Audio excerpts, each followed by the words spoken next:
Hello friends, welcome back to our channel. आज के इस वीडियो में हम लोग पढ़ेंगे class 8 NCERT civics chapter 1 the Indian constitution. तो आज की इस वीडियो में हम लोग को द इंडियन कॉन्स्टिट्यूशन की फीचर्स कवर करना है। तो चलिए शुरू करते हैं। द इंडियन कॉन्स्टिट्यूशन की features. By the beginning of the 20th century, the Indian national movement had been active in the struggle for independence from British rule for several decades। यानी कि 20th सेंचुरी के begin होते ही जो Indian national movement है वो active हो गया था स्ट्रगलिंग करने के लिए, ताकि इंडिपेंडेंस मिल सके, जो कि ब्रिटिश रूल से हमें इंडिपेंडेंस मिल सके। During the freedom struggle the nationalist had devoted a great deal of time to imagining and planning what a free Indian would be like।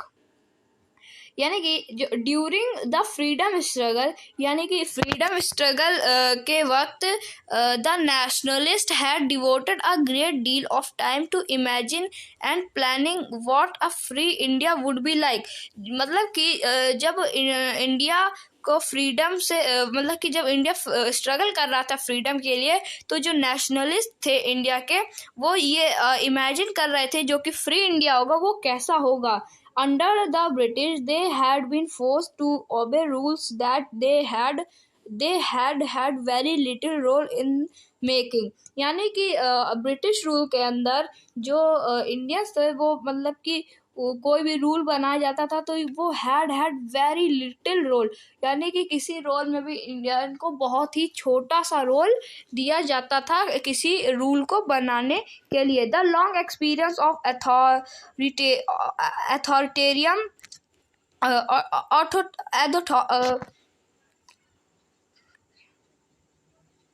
The long experience of authoritarian rules under the colonial state convinced Indians that free India should be a democracy in which everyone should be treated equally and be allowed to participate in government।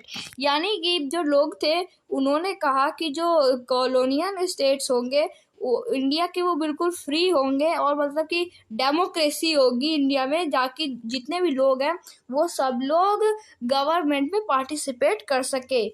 What remained to be done then was to work out the ways in which a democratic government would be set up in India and the rules that would determine in functioning। यानी कि what remained to be done then was to work out ways, यानी कि जो work करे जाएंगे वो remain करे जाएंगे कि in a ways which a democratic government would set up in India. जो डेमोक्रेटिक गवर्नमेंट होगी वो कैसी सेट करी जाएगी इंडिया में, and the rules that would determine in functioning, और जो रूल्स होंगे जो कि इंडिया में डिटरमाइन करे जाएंगे, जो फंक्शन करे जाएंगे। This was done not by one person but a group of around 300 people who became members of the Constituent Assembly in 1946 and who met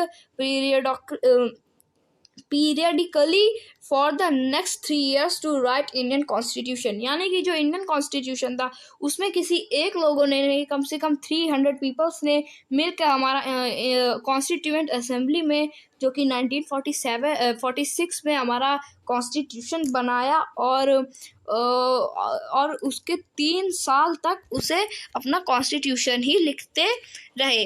These members of Constituent Assembly had a huge task before them। यानी कि जो members थे Constituent Assembly के, इनके पास एक बहुत बड़ा task था। The country was made up of several different communities who spoke different language, belonged to different religions and had distinct cultures also। When the constitution was being written, India was going through considerable turmoil। यानी कि जो उनके पास जो वो था problem थी, जो कि उनके पास एक टास्क था, वो ये था कि जो इंडिया है वो बहुत सारी डिफरेंट कम्युनिटीज से मिलकर के बना हुआ है और इंडिया में बहुत सारी लैंग्वेजेस भी बोली जाती हैं। तो also the constitution was being written, India was going through considerable turmoil. और जो constitution था वो लिखा गया था एक considerable turmoil में. The partition of the India into India and Pakistan was imminent. Some of the princely states remained undecided about their future, and the socio-economic condition of the vast mass of people appeared dismal. यानी कि जो India था तब के time पे, तब वहाँ पे नया नया ही पार्टीशन हुआ था इंडिया और पाकिस्तान का, और जो प्रिंसली स्टेट थे यानी जहाँ पे राजा रहते थे उन सब स्टेट्स को भी इंडिया में मिलाया गया था. जो इकोनॉमिक कंडीशन थी वो भी कुछ ज़्यादा अच्छी नहीं थी इंडिया में तब. All of these issues play on the minds of the members of the Constituent Assembly as they draft the constitution. यानी कि ये सब इश्यूज के बाद भी उनके जो माइंड थे वो उन लोगों ने कॉन्स्टिट्यूएंट असेंबली में अपना कॉन्स्टिट्यूशन बनाया. They rose to the occasion and give this country a visionary document that reflects our respect for maintaining diversity while preserving national unity. और ये जो इन्होंने ओकेशन जो दिया था जो कंट्री को एक विजनरी डॉक्यूमेंट, वो उसने जो कॉन्स्टिट्यूशन है उससे डाइवर्सिटी मेंटेन करी, और जो नेशनल यूनिटी होती है उसे भी प्रिजर्व करके रखा. The final document also reflect their concern for eradicating poverty through socio-economic reforms, as well as emphasizing the crucial role the people can play in choosing their representative. और जो मतलब कि जो फाइनल डॉक्यूमेंट जो तैयार हुआ था उसमें ये था कि कंसर्न था कि जो कोई भी पीपल कोई भी रिप्रेजेंटेटिव चूज करना चाहता है उसे पूर्ण अधिकार है कि वो कोई सा भी रिप्रेजेंटेटिव चूज कर सकता है. Listed below are the key features of the Indian constitution. यानी कि नीचे इंडियन कॉन्स्टिट्यूशन के की लिखे हुए हैं. While reading these, keep in mind the above mentioned concerns of diversity, unity, science, economic, socio-economic reform, and representation that the authors of these documents were grappling with. Try and understand the ways in which they try to balance these concerns with their commitment to transforming independent India into a strong democratic society. यानी कि ये सब जो आप लोग पढ़े, ये जो आप रीड करेंगे तो इसमें जो अपने माइंड में ये मेंशन करना रहेगा कि जो डाइवर्सिटी है, जो यूनिटी है और जो सोशियो इकोनॉमिक है, ये सारे रिप्रेजेंटेशन जो है, ये जो ऑथर्स है जिन्होंने डॉक्यूमेंट को तैयार करा ये सब, और इन्होंने ये ट्राई करा कि जो बैलेंस है, कंसर्न है, कमिटमेंट है, इन्हें पूरा अंडरस्टैंड करा जाए और जो इंडिया है उसको एक डेमोक्रेटिक सोसाइटी प्रोवाइड करी जाए. तो ये हमारे फर्स्ट की फीचर है फेडरलिज्म. तो चलिए इसे पढ़ते हैं. This refers to the existence of more than one level of government in the country. In India, we have governments at the state level and at the center.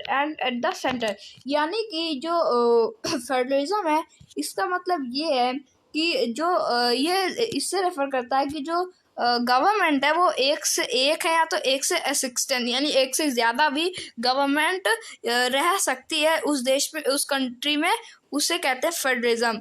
यानी कि किसी भी कंट्री में एक या एक से ज़्यादा भी कोई गवर्नमेंट है तो उसे फेडरलिज्म कहते हैं. और जो इंडिया है उसमें कंट्री है एक गवर्नमेंट स्टेट लेवल कंट्री और एक है central country. Panchayat Raj is the third tier of government, and you have read about this in your class 6th book. यानी कि इस भारत इंडिया में टोटल 3 गवर्नमेंट है, एक है स्टेट लेवल, एक है सेंट्रल और एक है पंचायती राज, जो कि आप लोगों ने 6th क्लास की बुक में भी पढ़ा होगा. We looked at the functioning of the state government in your class 7th book, and this year we will read more about the central government. हम लोगों ने स्टेट गवर्नमेंट के फंक्शन पढ़े थे क्लास 7th की बुक में, लेकिन आज अब हम लोग सेंट्रल गवर्नमेंट के फंक्शन भी इस 8th क्लास के इस चैप्टर में भी पढ़ेंगे.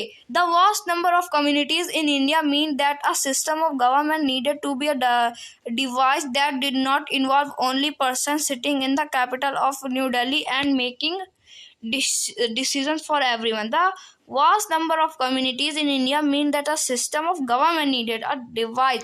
यानी कि जो बहुत ज़्यादा कम्युनिटी है, इसका मतलब ये है कि जो सिस्टम है गवर्नमेंट, उनको एक डिवाइस की ज़रूरत है जो कि किसी पर्सन से इन्वॉल्व ना हो, और जो कि बैठे हैं इंडिया की कैपिटल न्यू दिल्ली में, और वो लोगों के लिए डिसीजन बना रहे हैं सबके लिए. Instead, it was important to have another level of government in the state so that decisions could be made for the particular areas.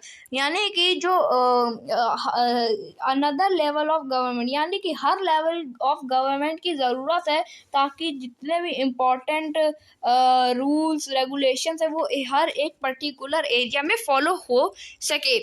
While each state in India enjoys autonomy in exercising power on certain issues, subjects of national concern require that all these states follow the laws of the central government.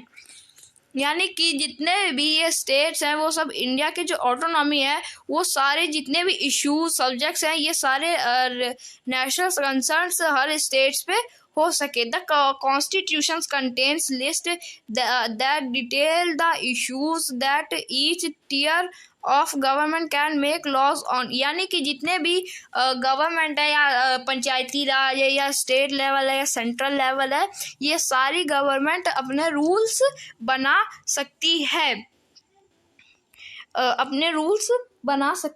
The Constitution contains lists that detail and issues each tier of government and can make laws on.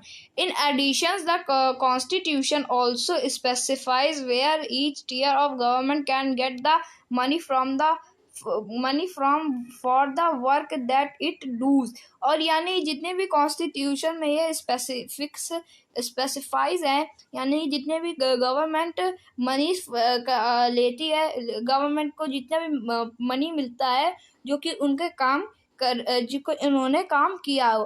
Under federalism the states are not merely agents of the federal government but draw their authority from the constitution as well. All persons in India are governed by laws and policies made by each of these level of government. यानी कि जितने भी लोग हैं, people हैं India के, वो सब गवर्न करे जाते हैं पॉलिसीज लॉ से, जो कि बनाई गई होती है डिफरेंट लेवल्स ऑफ गवर्नमेंट ने.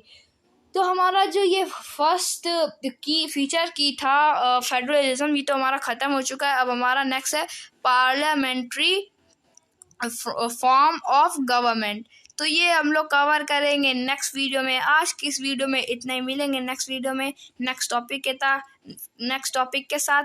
तब तक के लिए थैंक यू वेरी मच.